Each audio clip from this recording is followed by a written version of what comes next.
லைவ்ல பார்த்தீங்கன்னா, சாச்சனா வந்து முத்துக்குமரன் கிட்ட ரொம்ப அதிகமா ஜாக்லின் கிட்ட க்ளோஸ் ஆகி பேச வேணாம் அப்படிங்கிறத சொல்றாங்க. உடனே அத இப்ப முத்துக்குமரன் சொல்றாரு, "ஜி அத தாண்டி ஜி நானும் ட்ரை பண்றேன். எனக்கு மண்டை காயுது" அப்படின்னு சொல்றாரு. சொன்னோனே, "உனக்கு மண்டை காயுது, எனக்கு எரியுது" அப்படின்னு சொல்லிட்டு சாச்சனா சொல்றாங்க. உடனே முத்துக்குமரன் சொல்றாரு, "என்னவா இருந்தா என்ன? ப பார்க்குற மக்களுக்கு தெரியும் இல்லையா?" அப்படின்னு சொல்றாங்க. அதாவது ஜாக் முத்து எடிட்ஸ் போடுறதுனால அது பண்ணாதன்னு சொல்லிட்டு சாச்சனா சொல்றாங்க. அதுக்கு வந்துட்டு பார்க்குற மக்களுக்கு தெரியும் இல்லையா அப்படின்னு சொல்லிட்டு முத்துக்குமரன் சொல்றாரு.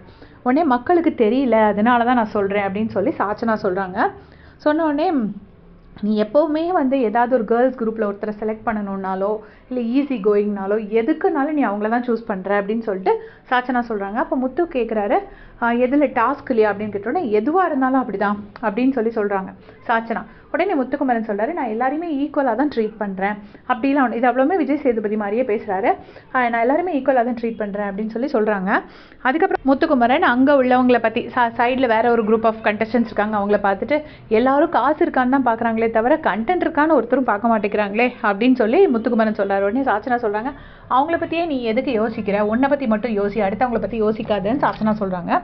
உடனே முத்துக்குமரன் சொல்கிறாரு, இல்லை அவன் அப்படி அடுத்தவங்களை பற்றி யோசிக்கிறனால தான் நான் இன்னும் உருப்படாமல் இருக்கேன் அப்படின்னு சொல்கிறாங்க. இது ஆக்சுவலாக என்னென்னா, முத்துக்கு சப்போர்ட் பண்ணுறதுனால இதுக்கு பின்னாடி இருக்கிற ட்ரூத்தை வந்து நிறைய பேர் பார்க்க மிஸ் பண்ணிடுறாங்க.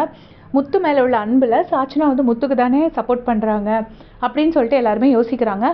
சாச்சனாக்கு வந்து முத்துவை ஒரு அண்ணனாக பிடிக்கும். ஜாக்லின் வந்து தம்பின்னு சொல்கிறாங்க. இதுவரை அவங்க தம்பின்னு சொன்னதில்லை, பட் வாட் எவர் இன்றைக்கி தம்பின்னு சொல்கிறாங்க. ஆனால் ஜாக்லின் வந்து ஓப்பனாகவே அவங்க வேற ஒரு பர்சனை விரும்புகிறேங்கிறத ஓப்பனாகவே சொல்லியிருக்கிறாங்க.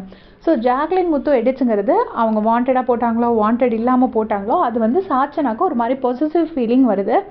ஸோ எனக்கு என்ன டவுட்டுன்னா, சாச்சனாக்கு வந்து ஜாக்லின் முத்து எடிட்ஸ் பார்த்து முத்துக்குமரனோட பேர் கெட்டு போகக்கூடாதுன்னு இவ்வளோ தூரம் அவங்க அக்கறை எடுக்கிறவங்க, அதே மாதிரி சாச்சனாக்கும் முத்துக்குமரனும் அவர் இப்படி தோலை தூக்கிட்டே சுற்றுறாரு தங்கச்சியா அப்படின்னு சொல்லிட்டு நிறைய எடிட்ஸ் போட்டாங்க. அண்ணன் தங்கச்சி எடிட்ஸ் தான், நான் இது எந்த அர்த்தத்துலையும் வேறு எந்த தப்பான அர்த்தத்துலையும் எடுத்துடாதீங்க.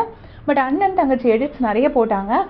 சாச்சனாவால் தான் முத்துக்கு ஓட்ஸ் குறையுது, சாச்சனா போனால் தான் முத்துவோட கேம் நல்லாயிருக்கும் அப்படின்னு சொல்லி எல்லாருமே சொன்னோம். அப்போ வந்துட்டு சாச்சனாவும் உண்மையே முத்துக்குமரன் மேலே அக்கறை இருந்ததுன்னா முத்துக்குமரன் கிட்டேருந்து கொஞ்சம் டிஸ்டன்ஸ் மெயின்டைன் பண்ணி இருக்கலாமேங்கிறது என்னோட ஒரு கொஸ்டின். அவங்க வந்து ஒரு பொசசிவ் ஃபீலிங் இருக்க போய் தான் ஜாக் முத்து எடிட்ஸ் போட்டுறக்கூடாதுன்னு சொல்லிட்டு இப்படி சொல்கிறாங்கன்னு எனக்கு தோணுது. அண்ட் ஆல்சோ இப்போ நான் ஜாக்லின் முத்து எடிட்ஸ் போடணுன்னோ அந்த மாதிரி அந்த அங்கிக்கே நான் வரல.